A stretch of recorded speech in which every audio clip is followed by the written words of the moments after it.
I'm a little greedy when it comes to feedback. I'm so eager to get it. When I share a story, I'm the unreasonable guy in the room. Like, oh, have you read it? You gave it to me 18 minutes ago, Art. Right? Yeah. I mean, what'd you think? So I just want to Yeah. say thank you for turning it around so quickly. I appreciate it. Yeah, and the thing about it is too that is, I do a lot of photography, and one of the things that I like to make sure of while I'm doing photo shoots is to hand the camera over to the person I'm taking pictures of and say, "Here's what we're doing. Take a look and let me know what you think." And that's the most excruciating moment, is when you're giving someone, your art to evaluate. And obviously it's a little bit different with photography because headshots are a very strange mathematics. But it's nerve-wracking when you give something to somebody and you're like, "So did you read it?" Or, "So did you read it?" Like, what is the response going to be? For me, it's always like, "Oh my gosh, are they just going to throw it back in my face? This is trash." But yeah, Yeah. yeah, No, yeah. exactly. Well, so just to kind of recap, last week's refill was my story Donut Fridays, which we read into the record, and I sent a copy to Tim, and Tim has read it. At least I hope Tim's read it. But Tim has read it and is ready to provide some feedback to me in the style that we did with Tim's piece about a month or 5 weeks ago. Yeah, thank you. Thank you for letting me read it as always. If you've been listening to us for a long time, Art and I have been doing this for nigh on 30 years. Many moons have passed. That is true. So it always feels very, very nice to see how, we've grown in the relationship that we've built, and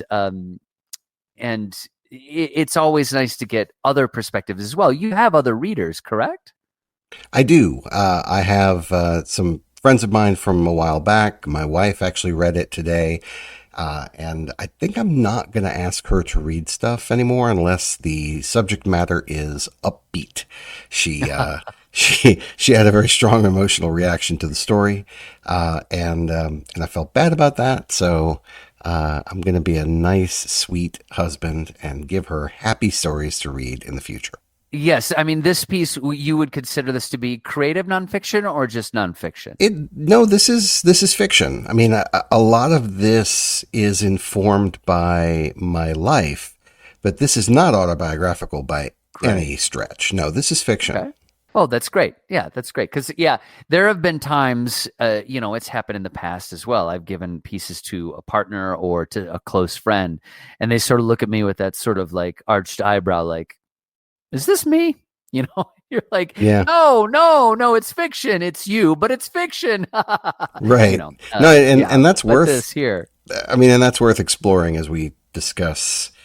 What needs to change about it and what you liked and what didn't work for you. I'm happy to kind of open the curtain and talk about which parts of that are mostly true and which parts of that are not tethered to reality. Yeah.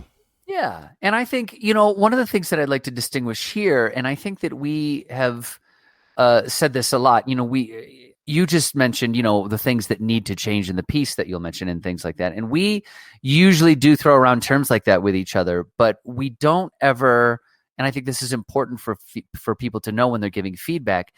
I think you should, whenever someone is giving you their piece and gifting you with this creative piece, you're not going in there to tell them how they need to change it. You're just trying to give them feedback to maybe see things in a new light or a new perspective. Yeah, that's absolutely true. And one of the things that I like to do, and that's why I did this with your story, was I like to ask questions of the author. Now, I'm not going to make you do that with me. I mean, you do what you want to do.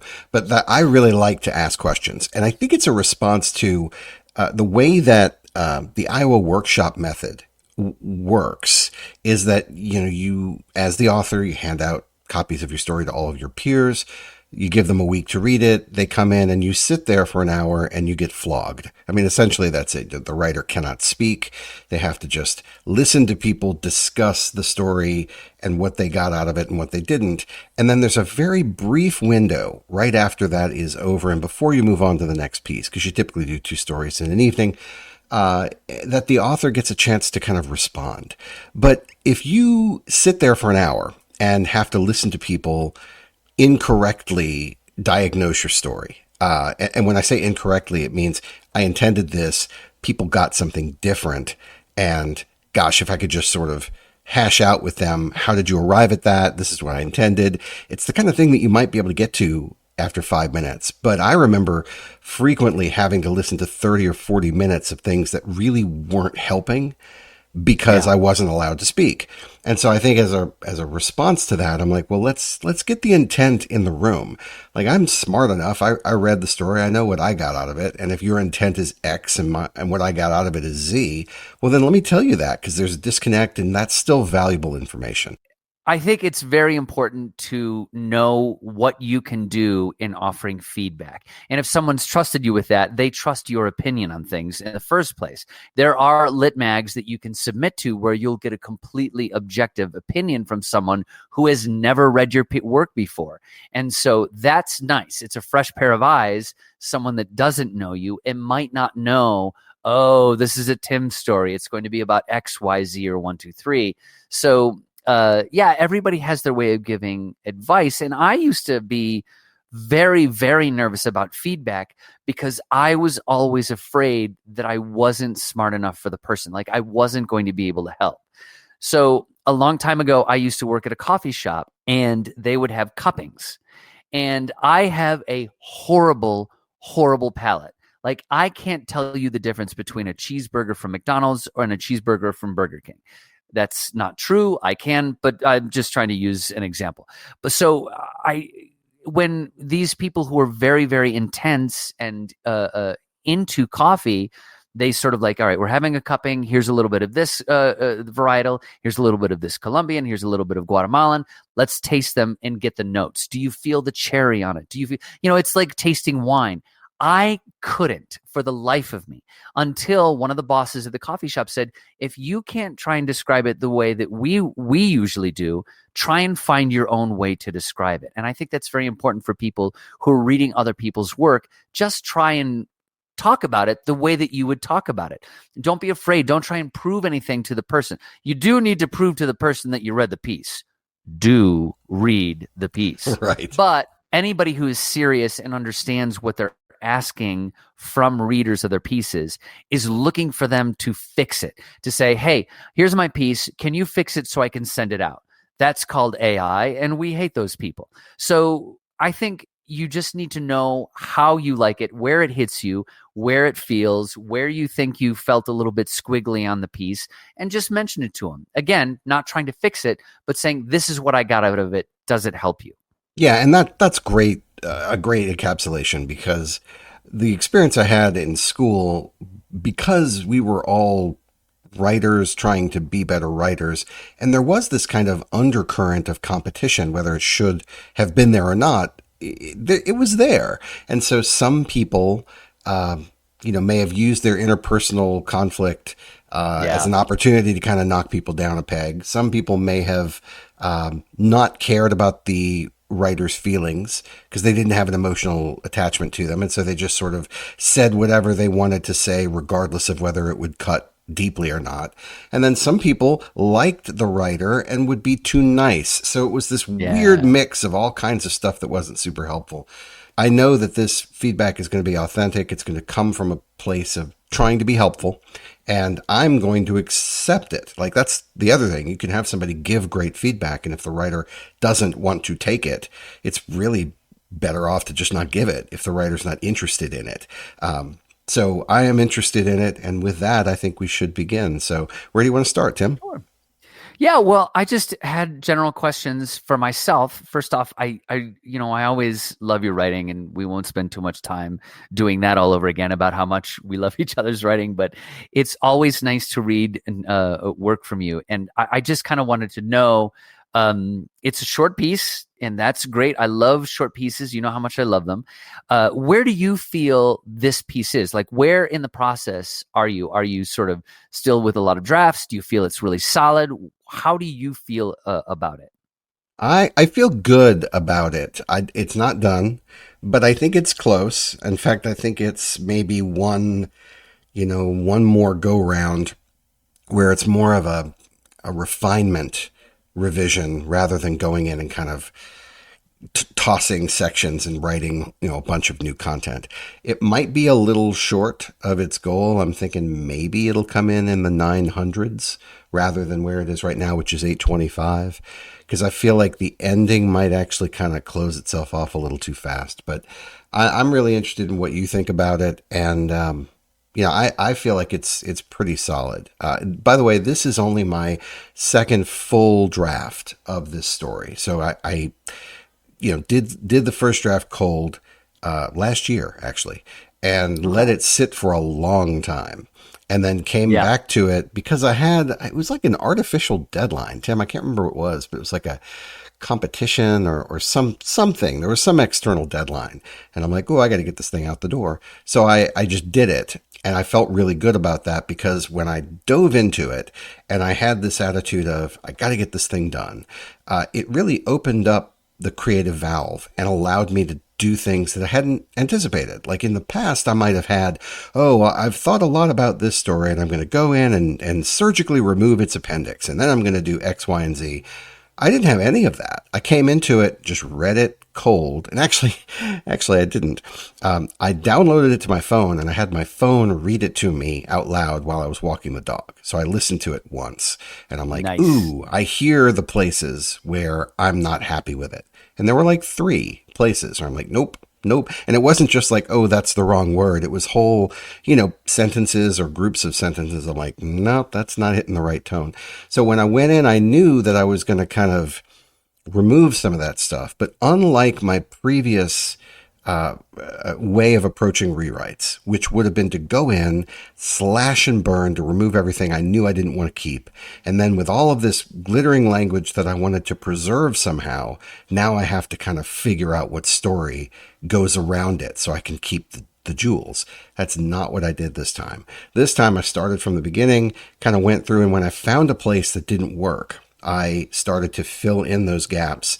And it really changed the direction of the ending, so much so that I realized, it was probably like 100 words. This last 100 words, I can't use it anymore. Like that's for a different story.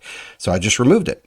But I didn't go in with this kind of let's cut out the cancer kind of point of view. I really went in with more of a creative, let's explore and let's create some new stuff. And if things need to go, they need to go. So that was really nice. I enjoyed that process. Okay. Now, you said that the piece is kind of going to be, you envision it maybe around 900 words, and so you have a little bit more writing that you might see being put into it.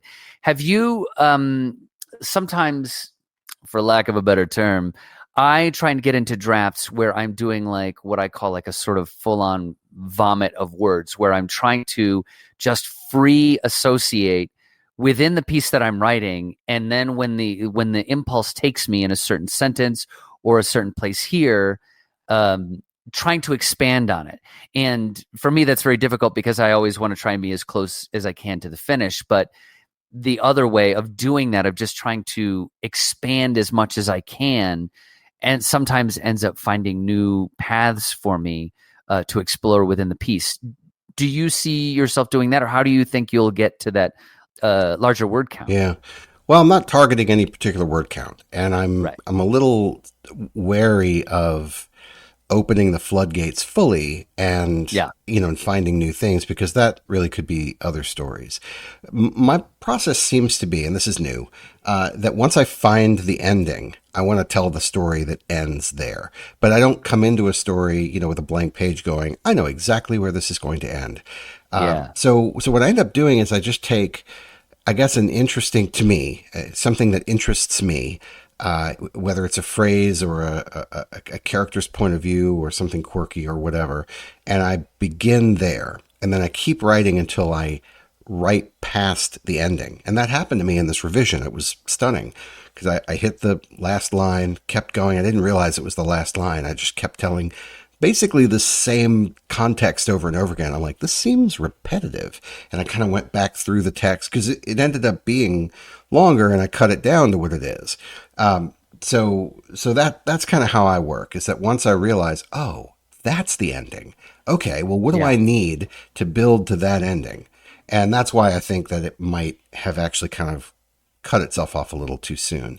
Also, because I was a little bit under a time pressure, Yeah. self-imposed, but I wanted to get it done at a certain time, and so I said, okay, this is good enough. You know. You know, you've talked about the ending a couple times, and I just got to let you know, as somebody that I so rarely feel like I can stick a landing in, and that's my biggest Achilles heel. Your ending is phenomenal. I love that ending. Thank So, you. congrats to you on that one. That's really, really great. Thank you. So I guess going from the ending and talking about the photo album to me came in a little bit later than I would have expected it to kind of be the ending point of what. How did that come? How did the photo album come about? Yeah, that's a great piece of feedback, because if that's constructive feedback, that maybe it needs to be planted a little early, just so that when it does come in late, it has that sort of, it's supposed to be there and it's not a surprise. Yeah. Yeah, it was a surprise to me too. I didn't Yeah. know. So you're 100% right, Tim. I was just writing and I'm like, oh yeah, I guess they would use a photo album. Oh, and then you know how when you're looking at a book and you kind of look at the Yeah. top of the book and it's fuzzy and you're like, oh, wait a minute. Oh, wait a minute. And so no, it just it spilled out at that point. And I think that's a really good point. I should probably establish that there is a photo album early, so that when it comes back later, it makes a little more. It isn't as surprising. Yeah. Yes. No. And also, I just want to mention, and Art, you know this, but just because other people might not, because they're listening into what we usually do. I'm a very, very, very A plus B equals C writer.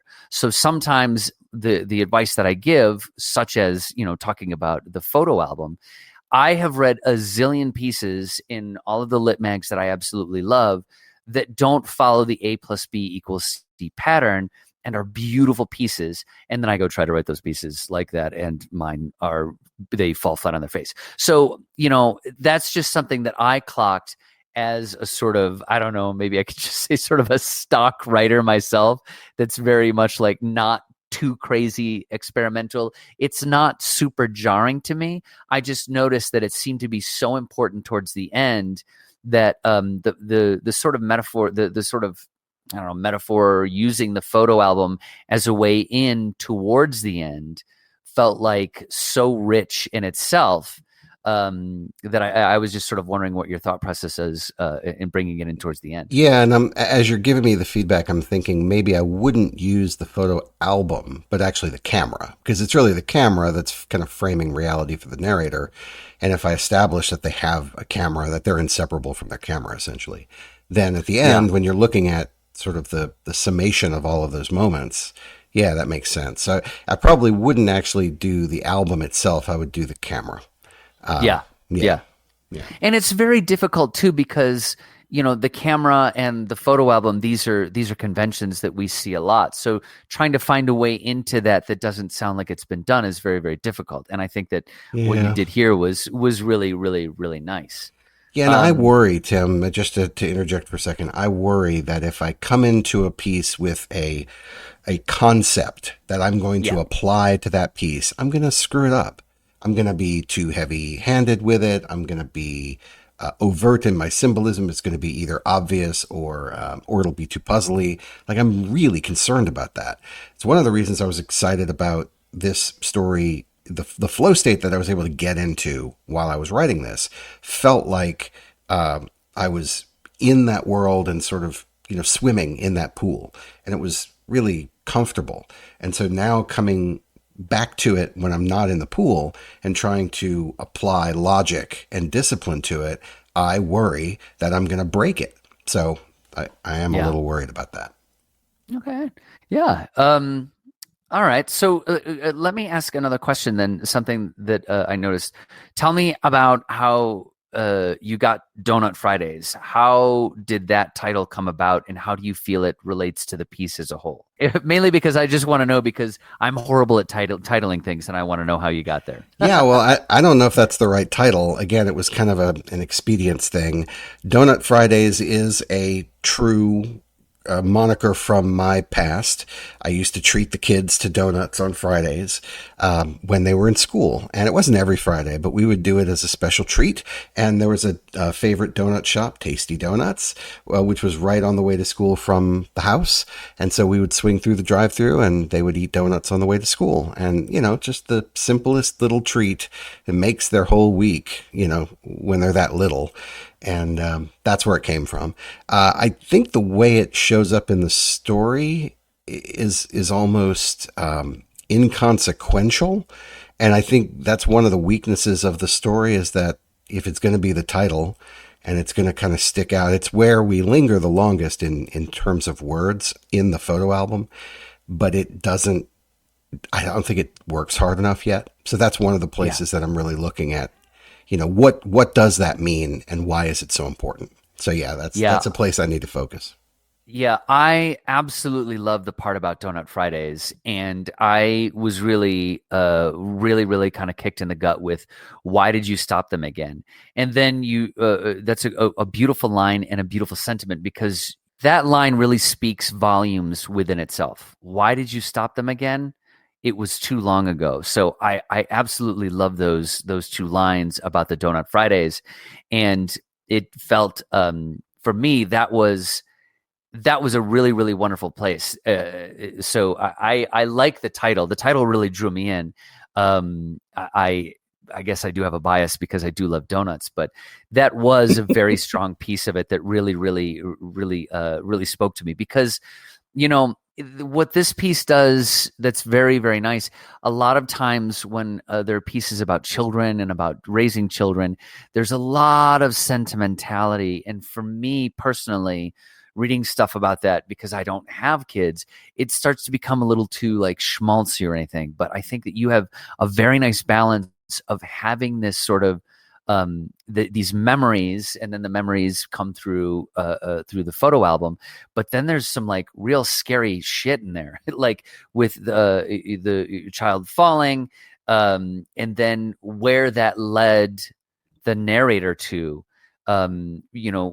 We get into that final paragraph with that first line: "They kept you on guard, ever vigilant, taking photos but not making memories." For me, super strong. Where do you feel this piece is the strongest, and where do you feel it might be the weakest? Well, that's a great question, Tim. I think the last line is the strongest thing in the piece. I also think the beginning, I guess it's the first full paragraph, maybe the first two paragraphs, are really strong. The weakest, probably how quickly the ending kind of wraps itself up. It's a really short piece, so there's not a lot of components. Yeah. But I would love to like throw that back to you, though. I'd love to know where you think the piece is strongest and where it's weakest. To me, the very, very the opening where they let you take it home from the hospital and you're appalled there's no exit interview. The beginning at first was kind of fun to read, because and that I'm a little slower than some other folks in this planet. I was like, well, what are we talking about here? And then once you start to realize that it's a child, it was such a nice, interesting way for me to be drawn into the piece. I really think it gets pumping towards the end, when you're in the bedroom, when the narrator is in the bedroom. Is, for me, it really, really gets strong. So it kind of does a very nice job of building towards a very strong, where we get a little bit more serious. You think, oh, we're going to get into this event, and now we're going to wave away to them while they go to college, and we're all getting old, and that's how the cycle of life works. But then you kind of turn it on its head with all of these things about, the photos, and how you were, again, to quote directly, taking photos but not making memories. And for me, again, as the writing that I love to do, I almost feel like, I know you were thinking that possibly there's more to it. I would even say that you might be able to cut a good chunk of it out. But then again, Okay. I love microfiction. I absolutely love microfiction and flash fiction. And this is more of a flash fiction as microfiction. But I felt it was very, very strong towards the end. One of the things that I would ask you to take a look at is there are italicized dialogue that that your narrator is giving to his kid, and I feel like I would ask you if it's possible to give us more of that throughout or none of it at all. It kind of felt like it was a convention that started, but then kind of got dropped to me. Yeah, that's Do you? interesting. Yeah. Yeah. I don't know. One thing that I did purposefully in this story was the change from it to they. And Uh-huh. to me, that switch was it's it when it's a baby or a toddler and it's kind of still learning, but it's they when they can make their own decisions, when they start taking their own action, their own Yeah. initiative. Yeah. And so what I'm getting from the feedback that you're giving me is that it really picked up when there was something at risk, something at stake, and there was more conflict at the end than there was, say, in the middle, which is more reminiscing. So when you're looking at it being more like the end, it might not need to necessarily be shorter. It might just need to have the same kind of conflict that it has at the end, but throughout. So I'm going to look at Yeah. that. Yeah, I'm going to look at that. Yeah. Because I mean, it is such a nice. I think that maybe for me, and again, I need to be sometimes bludgeoned over the head. I didn't catch the shift from it to they, unless I really missed it and you spelled it out a lot more. But maybe play with that a little bit somehow, if I could, or not. But that's something that No, I'm no. wondering about because the way that you're telling me about it now, that sounds great. It does make sense. You have this thing in your hands, and then when they develop a personality, suddenly it's a person. Before, it just feels like it's like a video game that you have to play where you cannot let the thing die, and then they become a Yeah. personality and a human. Yeah, Yeah, it actually happens at the beginning of the third paragraph. It says, and then in a whisper, they are going. And that's actually the weakest line, I think, in the whole story. That's not the right verb. I don't know what the right verb is there. I was thinking maybe changing, or I don't know what the hell. But like, there's a moment at which they become their own person, where they can be obstinate, where they can challenge you, and it sets up the contentious and ultimately unraveling relationship that I was trying to go for, where yeah, it's just implied that they start to drift apart, and by the end of it, they're really not, they're very much distant from each other, right? yeah, Um, yeah, yeah. but no, if you go back and take a look at it, it was very purposeful. It's it, and I was really pleased with this. I'm bummed you didn't see it, but go take a look at it, because when you do the kind of look backward on page 3, where it talks about the where it sat up and fell back on its head, Yeah. the narrative uses it when it's referring to that as a as a baby. So anytime it's referred to as Ah. a baby, it's it. But whenever it becomes a Ah. person, it's they. And I know it's subtle, but I really liked that construction. So Okay. again, but look, Yeah. remember, all the friggin' puzzly nonsense that I like to, but that's exactly the kind of crap that I'm like, oh, you didn't understand the it versus they. Like, it shouldn't matter. Like, that's Yeah. just, Yeah. that's sauce, it's not Well, chicken. is it possible? I mean, I'm just throwing some stuff out there. Can you play around with capitalization? It Yeah. and they, or I mean, Yeah. that might be a little too like. And that's where I get scared, because if I go in with like, well, logically this will work, I think it's gonna ruin it. Great. So then the title. So going back to the title, that is something that's sort of it's a kind of a placeholder for now, but that's something you might also look at. It might be the title. I think the construction is correct. The fact that you are going through this photo album, which showcases the fact that the adult was present but not there for the child, Uh-huh. That's all there. I think just what is said about Donut Fridays is probably missing half a sentence or a sentence just to contextualize, like, why are we lingering here? I think if you go back and you Yeah. read that, you're like, okay, well, this is important, but you won't be able to tell me why, because I can't tell you why.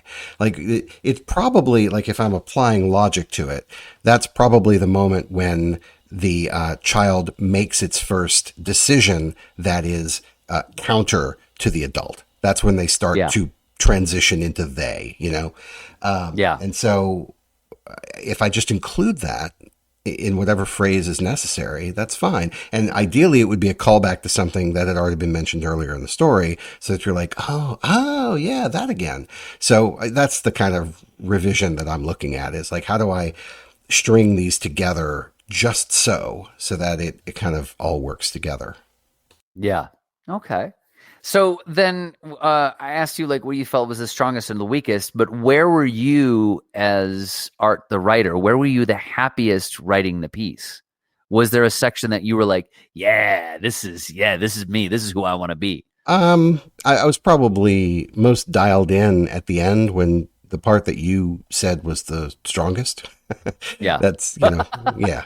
But I think the part that I enjoyed writing the most was when the adult enters the bedroom of the absent child, and Yes. they're sort of in the bomb blast of everything that they've left behind. I love the phrase "their least valuable possessions."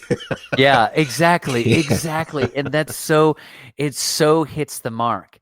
I really feel it. That's why, like, for me, again, as someone who really loves those small pieces, I almost felt like, that I don't know. I wondered about the organization of the piece and wondered if some pieces couldn't be shifted around. But it's all laid out in the way that you were hoping it would come out.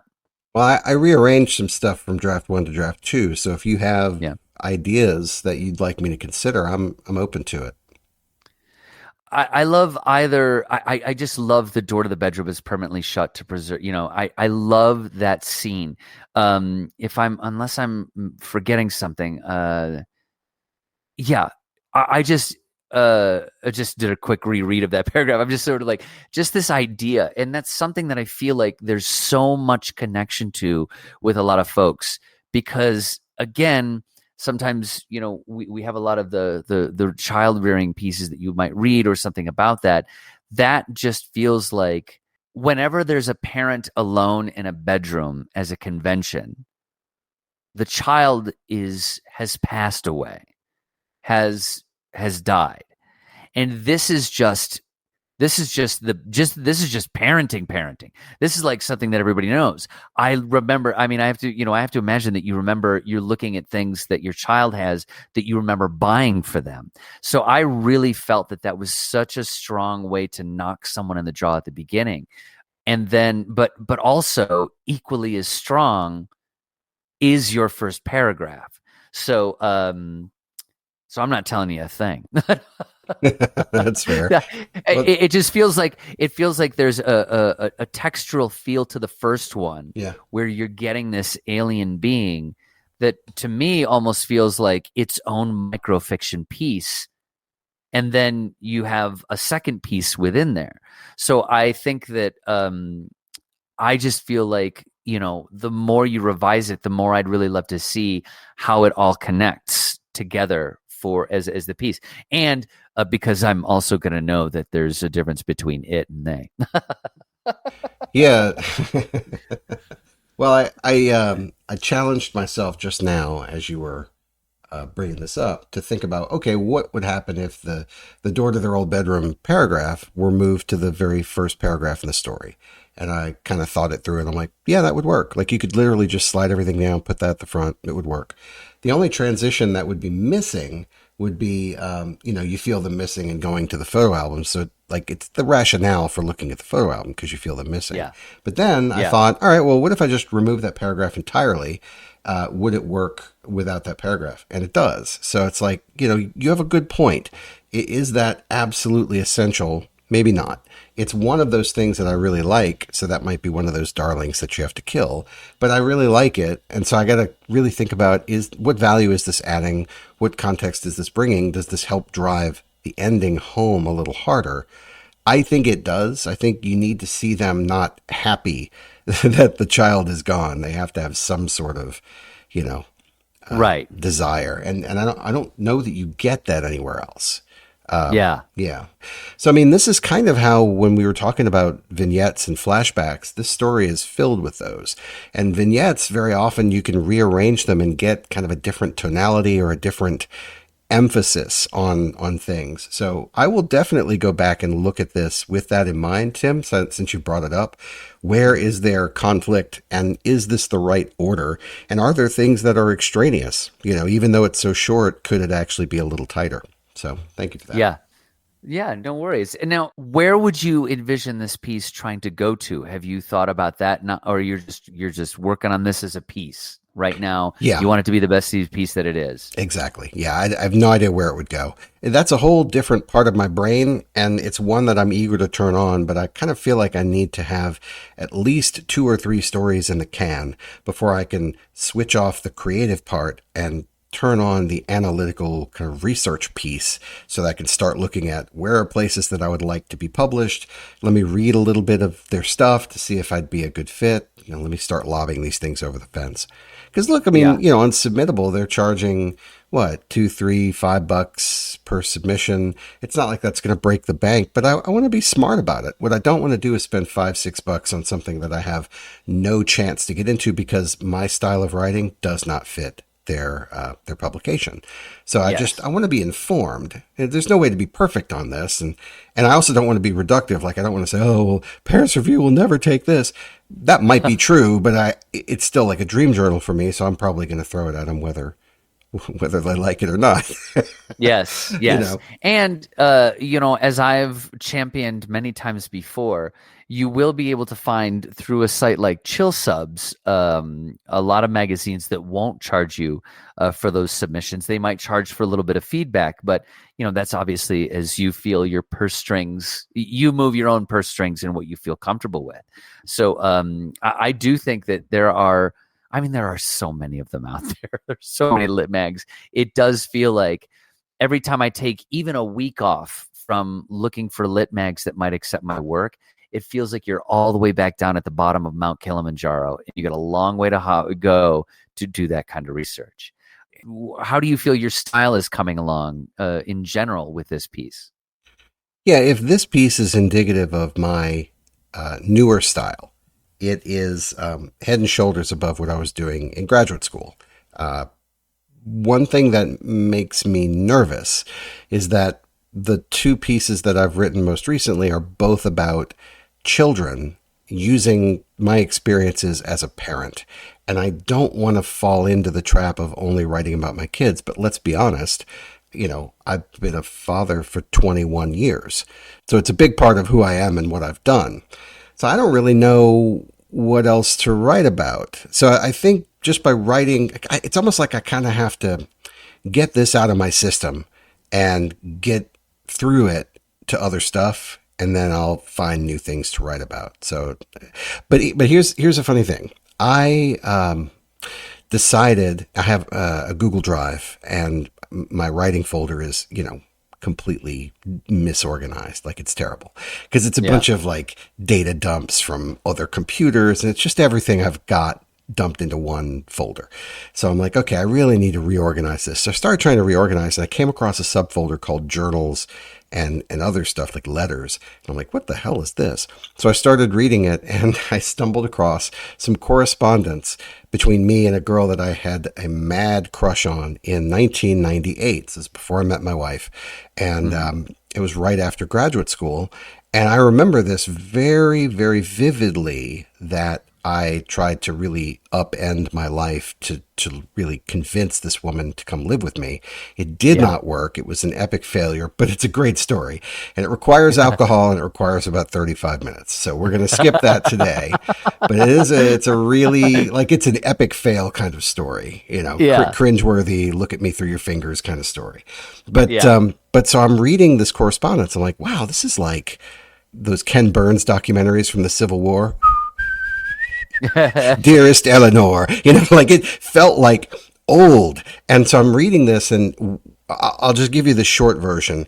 They even had dates on them. They were from July, and I noticed that the dates were clustered together. There was 5 messages, probably within 6 days of each other, and it was emails that I had sent this young woman. I say young woman. I was a young man. I think she was like a year or two older than I was.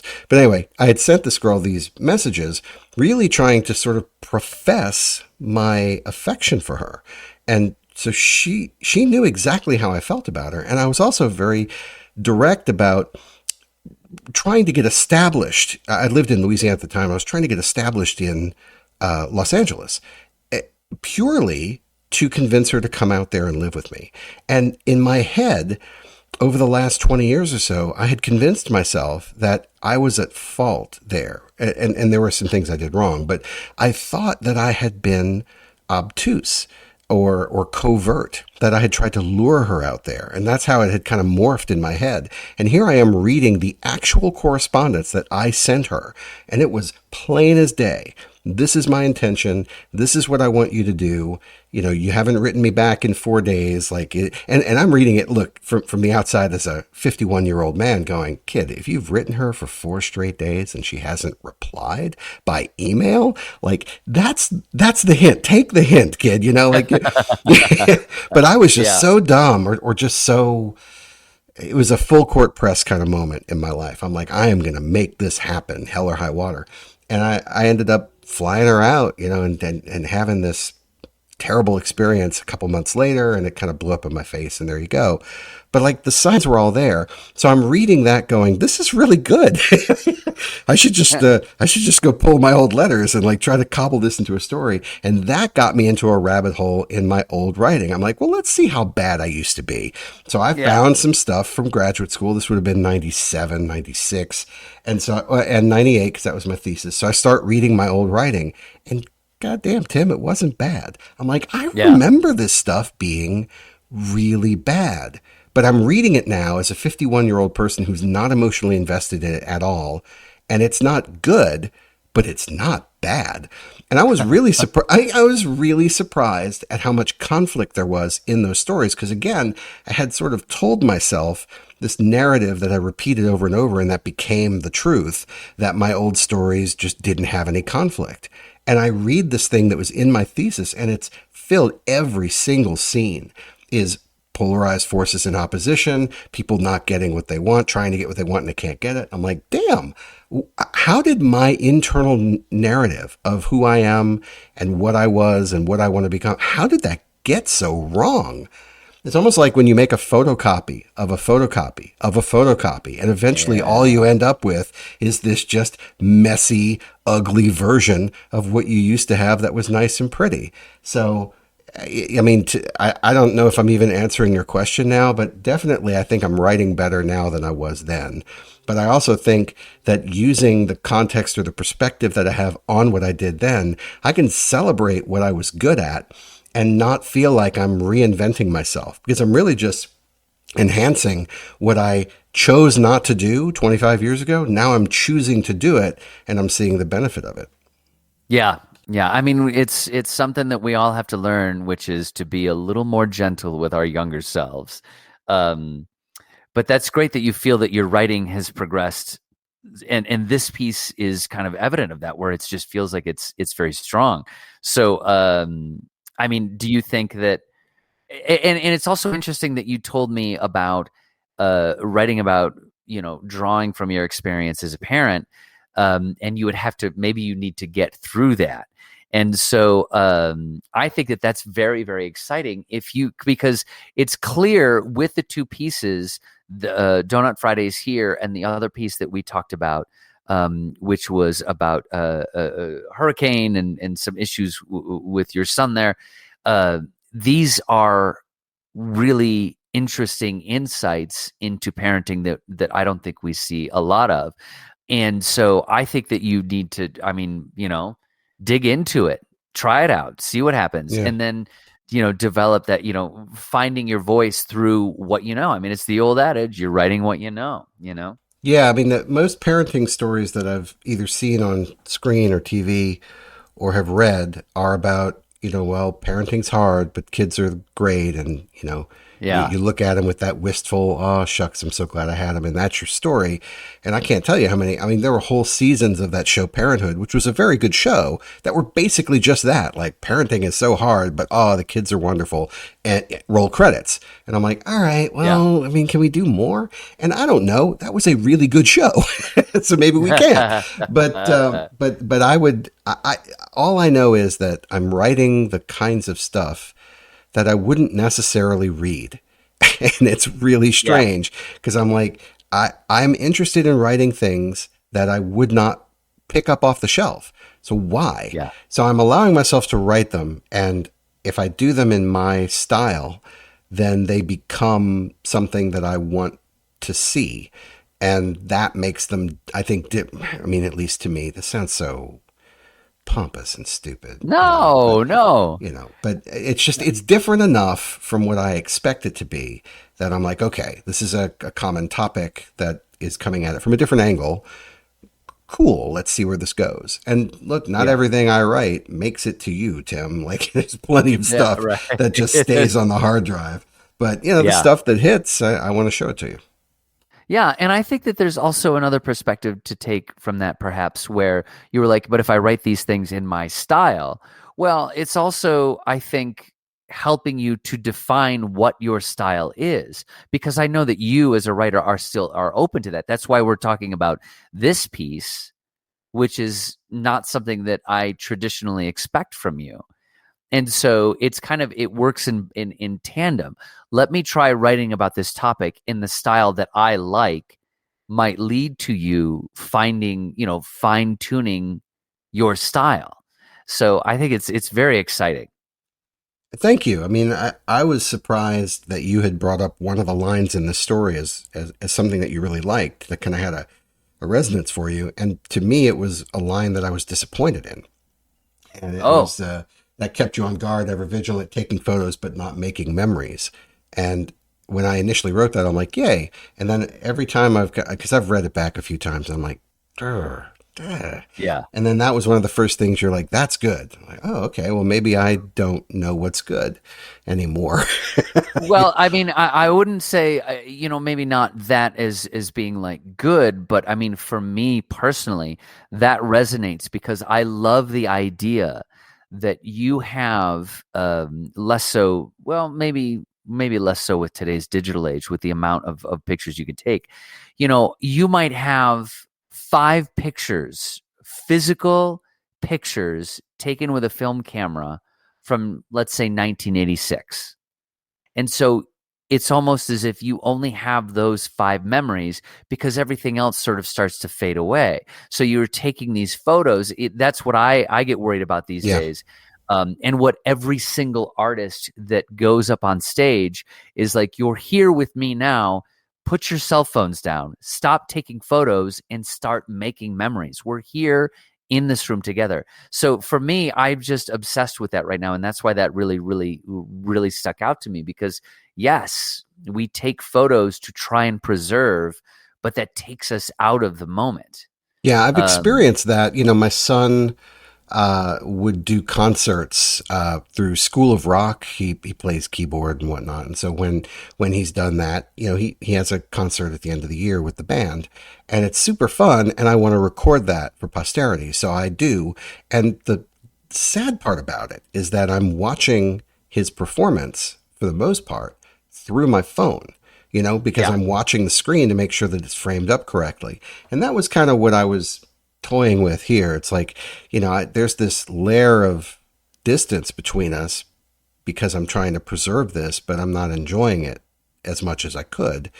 But then, of course, in reality, Tim, I was the guy who really would never take pictures. My wife was the one who was very adamant. let's get a picture, let's get five. And I'm like, stop. And the kids would go, stop, we don't want any more pictures. And she's like, Yeah. you're gonna love these later. And she was right. She's 100% right. So it's like, fortunately, the two of us, I was able to sort of experience and enjoy those memories, and she was able to capture them while also enjoying them. So it's the best of both worlds. But in this story, it's just one person. They never mention a spouse. In fact, there are no genders in this story. So, and Yeah. it's because it's second person. I really wanted to remove a layer of, suspend. I wanted the reader to not have to suspend disbelief that if they're male and the character's female, or the reverse is true, that it's then just like one extra hurdle they have to jump over. So, Yeah. yeah. Is it possible with that line, if you didn't feel it was strong, do you think that there's a way to revisit that line in a way No, with the old show don't tell, or you're no, just like, no. I think yeah. you are correct. I think I was wrong. Yeah. It is the right line. It's supposed to be there. I put it there. It's fine.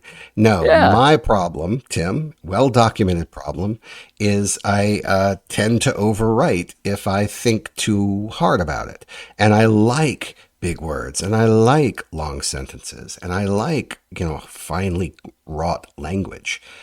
Yeah. And I like it too much. So what I've tried to do, that's one of the reasons the flow state is so important to me. I don't have time to tinker and, craft this horologist's clock of a sentence. If I'm trying to like tell a story, I just go, go, go. And I still have kind of a poetic sensibility. So I try to flavor it with that. And when I go back in editing, I try to punch that up a little bit. But instead of bleeding out a story because every sentence has to be this, crystalline structure that's perfect before I can move on, that's the way I used to write. And those stories would not work. This is Yeah. better. So like, this is better. I should just do this. Especially, but it feels like cheating when I have a line that just sits there and does its work without any artifice or pretense. It feels like I've cheated because I grew up trying to make wrought iron sculptures, and this thing is just a wall. And it holds the wall. It holds the roof up, but it feels like it's cheating because Yeah. that should be a Yeah. prettier wall. It's like, shut up, it's a wall. You need a wall, put a wall in. So anyway, that's all. Yeah. Then what do you think you'll do now? What are going to be the next steps? Give it some time, or maybe tackle it in the next couple days? So I think those two things aren't mutually exclusive. To me, Ah, waiting a few days is probably enough time for me to go back into it. I definitely don't want to do anything today, tomorrow, and I'm just going to wait until it's not as fresh. But I jotted down four things that I'm going to do based on our discussion. The first thing is I'm going to look at whether it makes sense to establish the camera earlier in the piece, say in the first third, just to make sure that people know that there is a camera involved in the story and that it's important to the overall imagery. The next thing I'm going to do is really think about and maybe do some free writing around Donut Fridays. So I may actually do a whole new piece just on that thing, and then see mm-hmm. if I can bring in, a strategic 15 or 20 words to kind of do the work. Yeah. So we'll see about that. The next thing is I'm going to take your advice seriously and see if it could be shorter. What I could do there is actually make a copy of it and just title it shorter, and then remove some stuff and then read it, or have the computer read it to me and see if that feels right, or if something's missing. So, I mean, that's an easy exercise to do. And then lastly, I'm going to look at conflict and see if I can punch up the conflict in certain parts of the story. I think the beginning of it has playful conflict, but I think the sort of internal struggle that the character's having, that's where you weren't dialed in. You weren't dialed in until there was real drama, and that Yeah. makes total sense. So like, I need to figure out if there's a way that I can dramatize, like when the adult is in the child's room, after they've left and it's a bomb blast. Like, is there something I could Yeah. do there more than just sort of view the space and be sad about it? Is there more that could happen there? Yeah. So yeah, that's kind of what I'm thinking. But I do feel, and this might be a little self-congratulatory, but I could probably send this thing out pretty much the way it is, and be happy if people accepted or rejected it. But I do want Yeah. to do those four things because I think it would make it even better. That's great. That's great. And 4 things out of this conversation.